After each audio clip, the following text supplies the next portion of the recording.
we're talking about startups, it's interesting. There was an article in TechCrunch about how startups are going to be really the key to the economic recovery.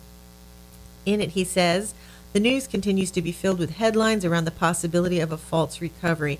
I must admit, I too am skeptical. I'm not so sure we've got a real recovery going on yet. Ben Stein was on the news talking about it, and what he's saying is that yes, we're not growing at any rate. We're definitely added all these jobs, but we're staying at the same inflationary rate of people entering the workforce, and so it's definitely bragging about numbers and jobs being created, but it's still we're not. It can lead to recovery, but it's not the actual recovery happening. We're staying. It's better than continually losing workforce and jobs, but we're staying at a rate of our needed growth. But yeah, great contribution, because I really respect Ben Stein. wasn't happy either, but no, who would be? But I love Ben Stein. I think he's brilliant. I do agree that we are adding jobs, but we are also underemploying, and a lot of people would like to go from working part-time to full-time. So we're still dealing with a very struggling economy. And this author, Justin Moore, says there's one segment that remains very bullish about the future, and it's in entrepreneurs who start small businesses. He says that a 2011 study shows 78% of very small businesses in the U.S. expect their businesses to grow in the next 2 years, and 39% expect that growth by the number of employees to be double. This is what they expect. Who knows what's going to happen? But that's what they expect. He also says small business represents 99.7% of employers' firms and have created 64% of the net new jobs. But I do have to caution everybody that their definition of small business is not the average person's definition. When we say small business, at least I think of 10 employees or less. To me, that's a small business.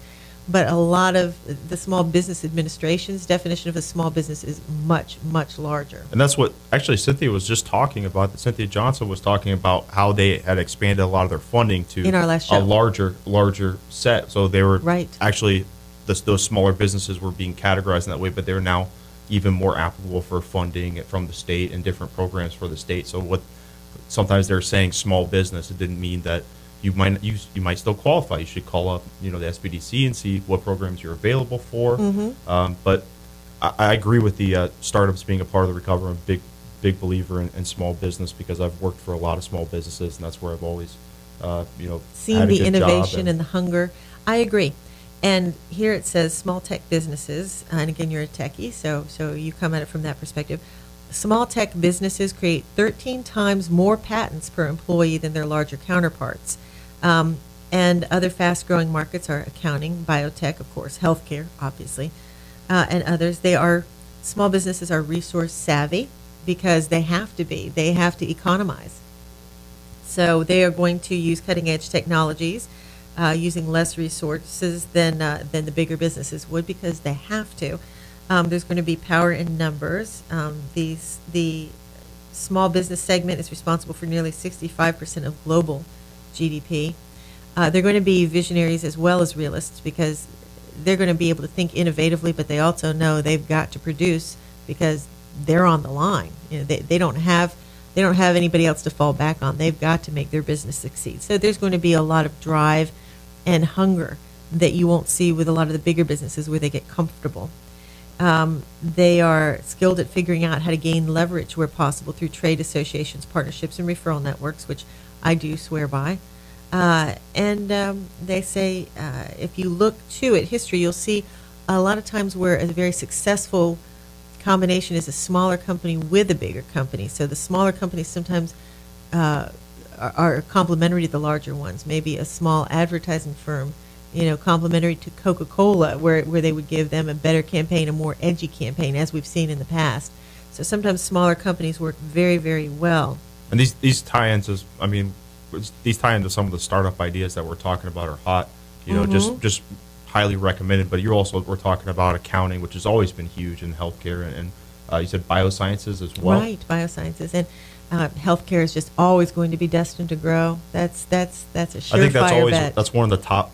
Like my friend who was like, obviously it's a very hard career path to go into accountant, but it's always in demand. It's easy to start your own business, right? So there's always been a demand for accounting. I think I like the aspect of some of those health food stores, because that's kind of shows where manufacturing in our market is now versus where it was a couple of years ago. Everybody's been so focused on herbal teas and these herbal vitamins and something. We're kind of regaining that nutrition value, which we need to be, because so much of America is overweight right now. Maybe it was the McDonald's movie. I don't know that. I think there's a big change after that movie. Yes. I think in everybody. Well, what also is really wonderful about local healthier choices is you're also supporting smaller businesses locally too, the smaller farms.